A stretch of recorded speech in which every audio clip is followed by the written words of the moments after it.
各位健康之道的老朋友，大家好，我是老蔡蔡志林。今天这集内容真的非常重要。如果你家里有那本绿色的邮局存折，特别是长辈们经常在使用的那种，我现在请你立刻马上把它找出来放在手边，因为接下来我要说的事情关系到你辛苦存下来的每一分钱，是不是正在不知不觉中慢慢消失？我们都知道，邮局是国家的门面，服务点多，老人家走几步路就能到，把钱放在里面感觉特别踏实。很多长辈省吃俭用一辈子，存了100-200万、200-300万，通通放在邮局的活期存款里面，心想这样要用的时候随时可以领，不用像去银行那样又要抽号码牌又要等半天，真的很方便。但是老蔡今天必须告诉你一个很残酷的现实，你存在里面的那些钱，可能有一大半正在帮邮局免费打工，1毛钱利息都赚不到。为什么会这样？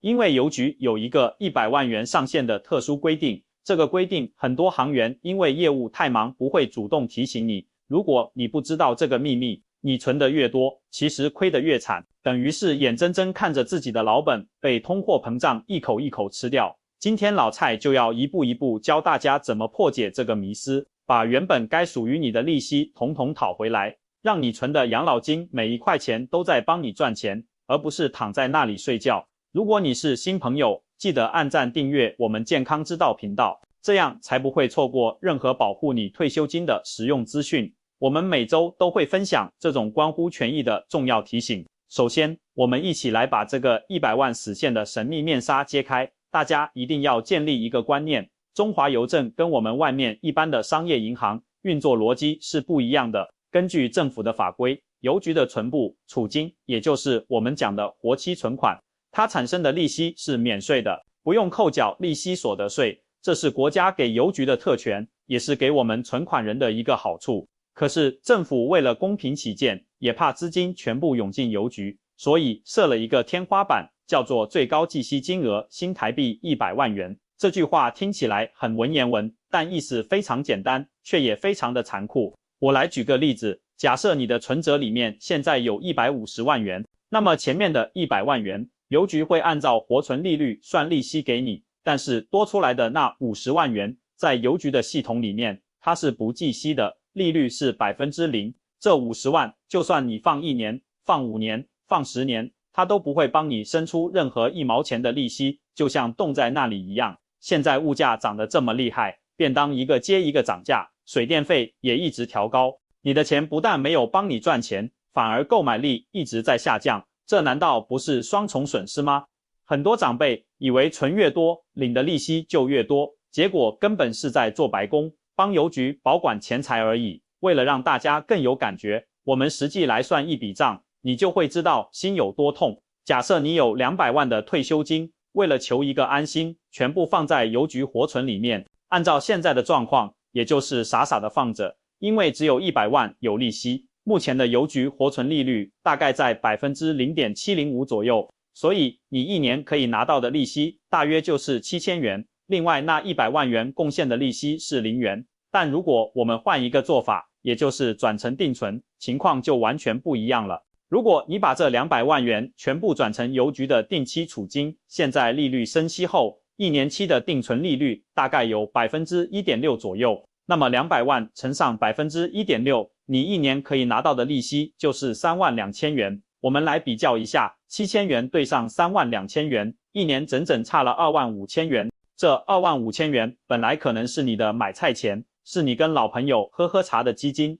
或者是过年包给孙子孙女的红包钱，结果就因为你不知道这个100万元上限的规定，通通都损失掉了。这笔钱够你缴大半年的管理费，够你去市场买好多新鲜的鱼和青菜了。听到这里，我相信很多朋友已经坐不住了，心里想着等一下就要去邮局处理。那么超过100万元的钱到底该怎么办呢？老蔡给你2个最实用、最简单的建议，你可以根据自己的情况来选择。第一个建议，也是我最推荐的，就是马上转成定存。请你特别注意，刚才说的100万元上限指的是活期存款，邮局的定期存单是没有金额上限的，不管你是存300万、500万，甚至1000万，只要是定存，每一块钱都会计算利息。所以最聪明、最直接的做法就是你现在就带着你的身份证、印章和那本绿色存折到邮局柜台，跟情员说，麻烦你帮我把活存里面超过100万元的部分全部转成1年期的定期存款。为什么要特别选1年期呢？因为以现在的利率走势来看，1年期的利率通常不错，而且灵活性也够，不像3年期、5年期那么绑手绑脚，利率也比活存高出2倍以上。这样一来，你不但打破了那个100万元的魔咒，让你所有的钱都开始工作生利息，而且利息收入还直接翻倍。如果你心里会担心钱转成定存后被锁住，万一临时有急用怎么办？老蔡教你一个很聪明的方法，叫做拆单法。比如说，你要把多出来的100万元转定存，你不要只开一张100万元的定存单，你可以拆成5张20万元的，或者10张10万元的。万一真的突然需要一笔钱，你只要解约其中1张或2张定存单就好了，其他张的利息完全不受影响，照样稳稳零，这样就不会因为临时解约而损失掉大部分利息，灵活性大大增加。第二个建议适合比较不怕麻烦，或者就是希望钱能随时动用的朋友，那就是资金搬家。如果你觉得定存还是太死板，你就是想要那笔钱随时能提领出来用，那唯一的办法就是把超过100万元的钱提领出来，存到其他银行的活存账户里，像是一般的公股银行或者信誉好的民营银行，他们的活期存款是没有金额上限的，你存500万进去，这500万统统都会计算活存利息。虽然一般银行的活存利率可能也比定存低，但再怎么样都比放在邮局活存里那多出来的部分利率是0%要好上太多太多了。不过老蔡要提醒大家，如果把钱从邮局搬到别的银行，要注意跨行转账可能会产生手续费，如果是提领大额现金，更要特别注意人身安全。如果金额真的很大，建议使用汇款的方式，虽然要付一点手续费，但是安全又省事，单据留着也清楚。讲到这边，可能有长辈会想，邮局这么麻烦，规矩这么多，那我干脆把户头结清，全部搬到其他银行去算了。老蔡告诉你，千万不要这么冲动。我虽然把这个缺点摊开来讲，但我还是强烈建议大家保留邮局户头，不要全部销户。为什么呢？因为邮局有一个外面银行比不上的超级优势，就是我刚才提到的利息免税。根据现行的税法，我们在一般银行的存款利息收入，如果单次给付超过2万元，银行会自动扣掉一笔2代健保补充保费，而且全年度的利息收入还要并入你的综合所得税去申报。但是邮局的活存利息，不管领到多少，通通免税，免扣2代健保，也不用算进所得税里，这是政府给的福利。所以最聪明的整体理财策略应该是这样的：第一，把邮局活存账户的余额控制在100万元以内，把这个宝贵的免税额度用好用满，这100万就当作家庭的紧急备用金，随时可以领用，又能享受免税的利息。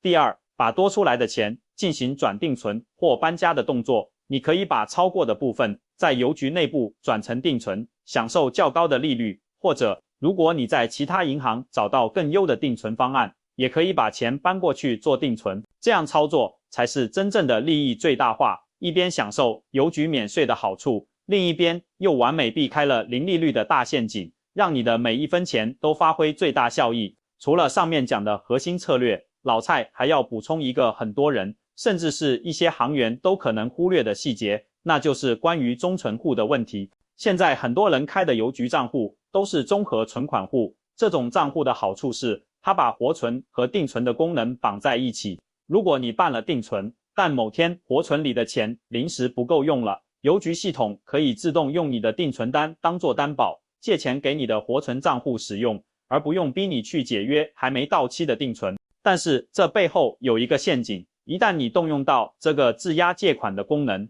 你是要付利息给邮局的，而且这个借款利息通常是你定存利率再加上 1.5% 左右，其实不低。所以老蔡提醒你，如果你按照我的建议转了定存，一定要记得定期关心一下活存账户的余额，不要让它见底归零，否则一不小心就从存钱收利息变成借钱付利息，那就完全本末倒置，反而更亏了。另外，关于定存利息要怎么领，这里面也有学问。通常邮局会问你要选择每月领息还是到期一次领。对于需要靠利息补贴生活费的退休长辈，老蔡建议你选择每月领息。为什么呢？因为这样每个月都有一笔小小的现金流会自动拨进你的活存账户里，你可以拿来缴水电费、买菜、买日用品，感觉就像每个月多了一笔小小的退休金，生活上会更有安全感和踏实感。而且每个月领，因为单次金额不大，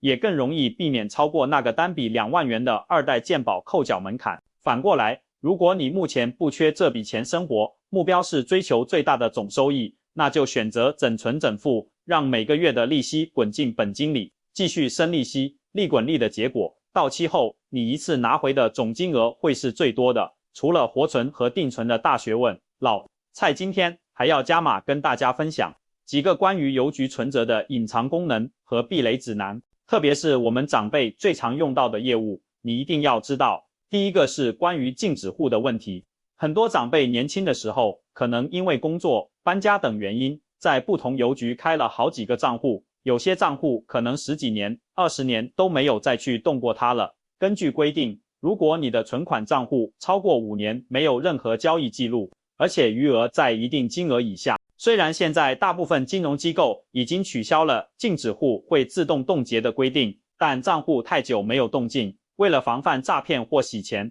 系统还是有可能把这个账户列为疑似禁止户，暂时列管。这代表什么意思呢？代表有一天你突然想起这个账户，拿着存折去柜台或 ATM 要领钱，可能会发现钱领不出来，机器会叫你请洽柜台，这时候你就必须本人带着身份证、印章亲自跑一趟，办理解除列管的手续，才能动用里面的钱。所以老蔡建议大家，不妨趁着大扫除的时候，把家里所有的存折、金融卡都找出来整理一下，那些确定不会再用的账户，干脆就去邮局把它结清销户，把里面的几十块、几百块零头领出来，不要让这些沉睡的账户变成诈骗集团眼中可能利用的目标，也省得你以后为了领这一点点钱，还要特地跑一趟邮局，浪费时间和车钱。第二个是关于代缴服务的陷阱。很多长辈为了省事，会用邮局账户自动扣缴水电费、健保费、电信费，这当然很方便，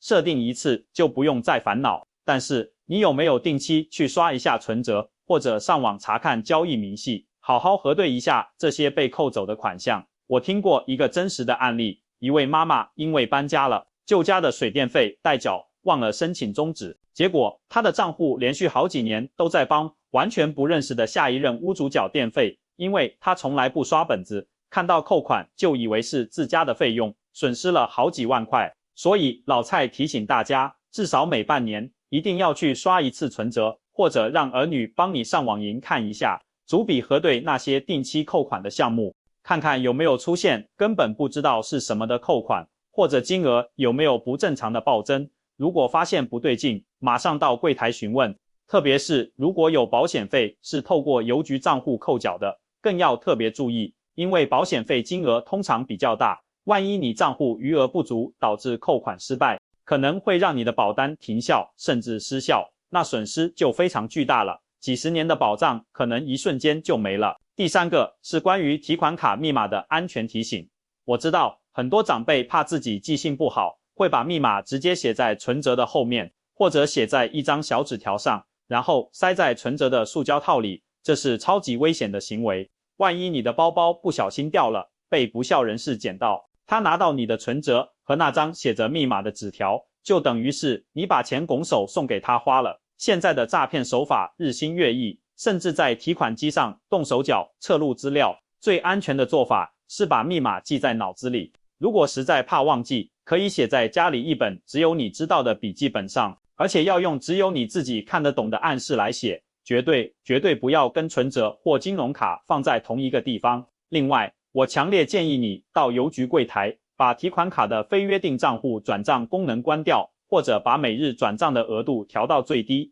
比如一天最多只能转3万元，这样就算真的不幸卡片资料被盗，损失也能被控制在最小的范围之内，不会一下子把你毕生的积蓄全部搬空。接下来，老蔡想客观地聊聊邮局保险，也就是简易人寿保险。你去邮局办事的时候，常常会遇到热心的行员向你推销保险商品，他们会说这个利息比定存高哦，帮你做长期规划。很多长辈耳根子软，或者出于对行员的信任，常常听一听就签下去了。这里老蔡要很客观的说，邮局的保险有它的优点，比方说核保条件通常比较宽松，年纪大一点也可能买得到，而且里面包含一点寿险的保障成分。但是你一定要清清楚楚的搞清楚一个核心观念，它是保险，不是存款。保险如果你提前解约，比如说买了1年后觉得不合适，后悔了，想要把钱全部拿回来，是会亏到本金的。这跟定存完全不一样，定存提前解约，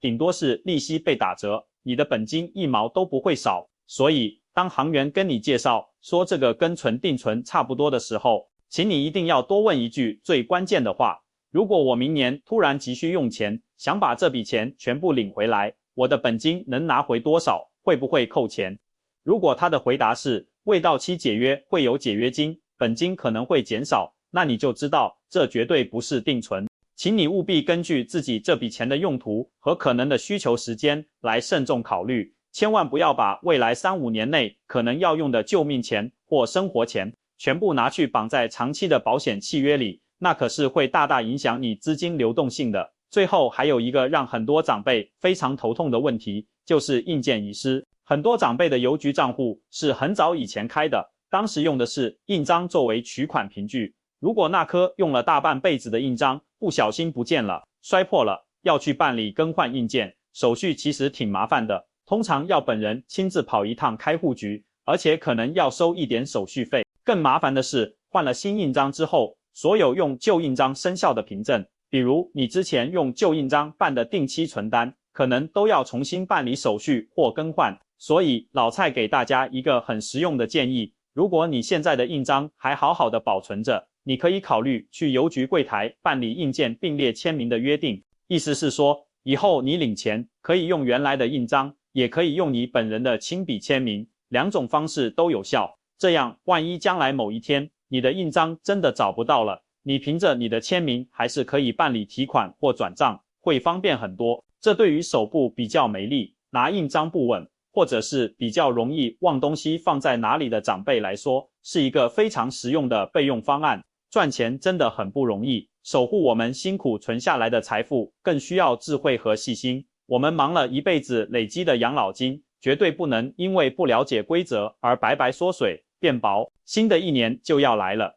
趁着这几天有空，赶快去把家里那本绿色的邮局存折拿出来刷一下，看看最后的结余金额是不是已经默默超过7位数了。如果答案是肯定的，别再犹豫了，明天就带着你的身份证和印章去一趟邮局，把该调整的调整好，别让你的老本在里面呼呼大睡，他应该要起来为你工作才对。健康知道的老朋友们，你的邮局存款有超过100万元的上限吗？在这之前，你知道这个隐藏的规定吗？还是你也曾经傻傻的放了很久？非常欢迎你在影片下方留言区分享你的经验，或者聊聊你都怎么处理这笔闲置的资金。也请你务必将这集内容分享给你的另一半、你的老邻居、好朋友。我相信有很多人存了一辈子的钱，到现在都还不知道这个规定，帮他们把应得的利息找回来，真的是一件功德无量的好事。我是老蔡，在健康之道频道，我们下次见。